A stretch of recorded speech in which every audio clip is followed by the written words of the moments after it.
Nah, di dokumen ini kita akan cek dokumen halaman tertentu Bapak Ibu.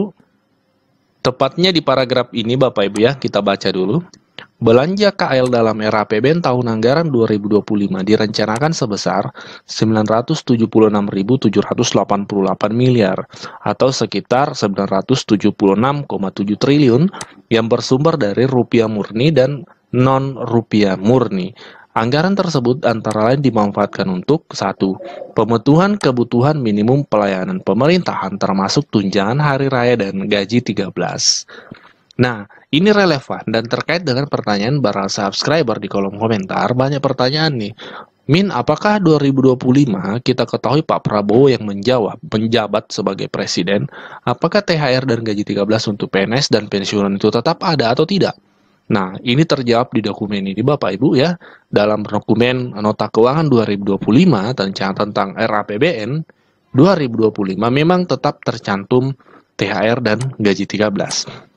Tentu ini berita baik karena memberikan kepastian kepada PNS dan pensiunan terkait THR dan gaji 13 2025 setelah pergantian presiden nantinya. Seperti itu Bapak Ibu.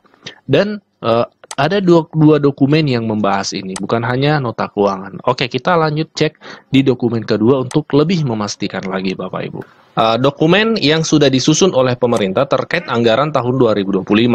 Salah satunya adalah Kerangka Ekonomi Makro dan Pokok-pokok Kebijakan Fiskal tahun 2025. Ini adalah dokumen yang sudah disusun oleh pemerintah. Ini totalnya 352 halaman Bapak Ibu ya, tapi tidak perlu khawatir, kita tidak akan baca satu persatu karena tentu akan sangat banyak ya. Tapi kita akan fokus ke poin yang menjadi pertanyaan dari Bapak Ibu subscriber. Nah, pertanyaan Bapak Ibu subscriber itu bisa terjawab di halaman 93 daripada dokumen ini. Disebutkan di sini arah kebijakan untuk belanja pegawai tahun 2025 difokuskan. Nah, difokuskan untuk apa?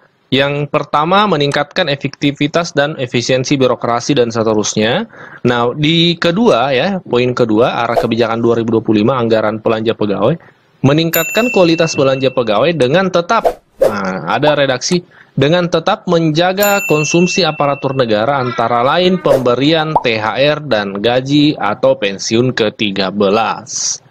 Nah, jadi berdasarkan dokumen ini, kekhawatiran Bapak Ibu, pertanyaan Bapak Ibu terkait THR dan gaji 13 2024 itu terjawab. Bahwasanya memang 2025 THR dan gaji 13 ini sudah dianggarkan oleh pemerintah. Dan berdasarkan paparan dari Menteri Keuangan bahwa untuk nota keuangan atau RAPBN tahun 2025 yang disusun saat ini, itu memang sudah dikomunikasikan antara presiden saat ini dengan presiden terpilih, Pak Prabowo Subianto. Karena kan memang untuk tahun ini yang menyusun RAPBN untuk tahun depan adalah masih masa pemerintahan Pak Jokowi. Tapi yang melaksanakan nantinya adalah presiden terpilih, Pak Prabowo di 2025 hingga 2025 ya, karena anggarannya dipersiapkan untuk 1 tahun ya, untuk RAPBN dan seterusnya hingga 5 tahun ke depan. Seperti itu Bapak Ibu. Jadi terjawab ya pertanyaan Bapak Ibu terkait THR dan gaji 13. Terkait 100%, nah ini yang kita belum ada informasi ya, untuk apakah tahun depan ada lagi atau seperti apa, ini belum kita tahu. Yang pasti adalah kita menunggu realisasi ya, untuk 50% dan 100% yang untuk daerah-daerah yang belum. Semoga itu tetap diingat oleh pemerintah dan tetap dibayarkan seperti itu.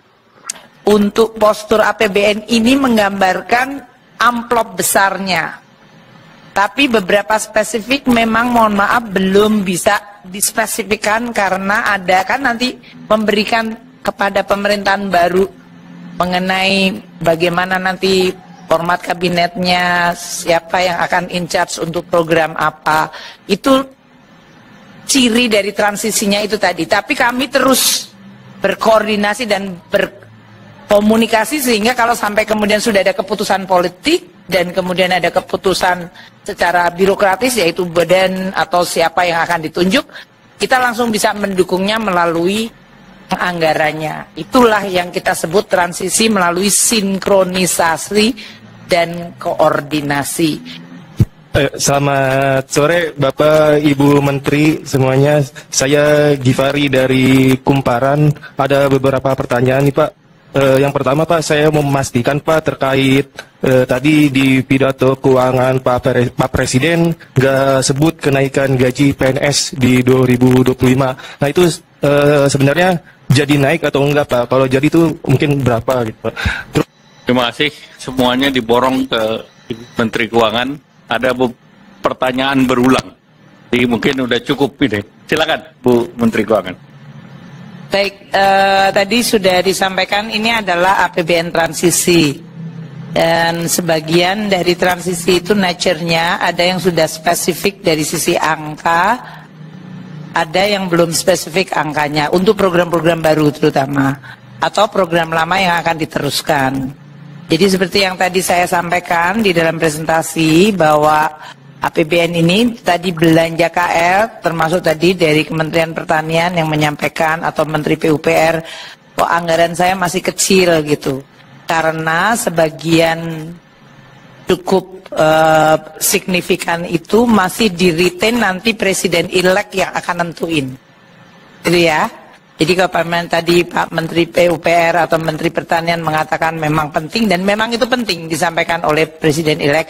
Namun nanti format untuk berapa Kementerian Pertanian akan ditambahkan anggaran untuk program tadi yang disampaikan yang itu memang menjadi prioritas seperti pencetakan sawah maupun berbagai masalah pengairan.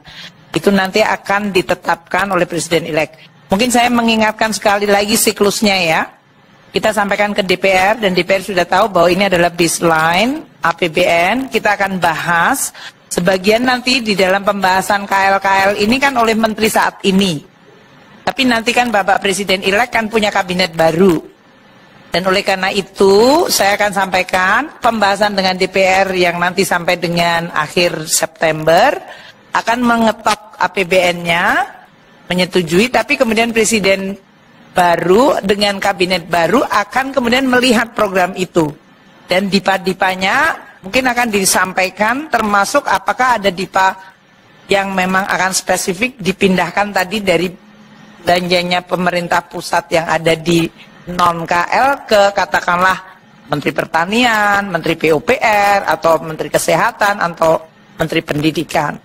Jadi saya mohon teman-teman wartawan untuk postur APBN ini menggambarkan amplop besarnya.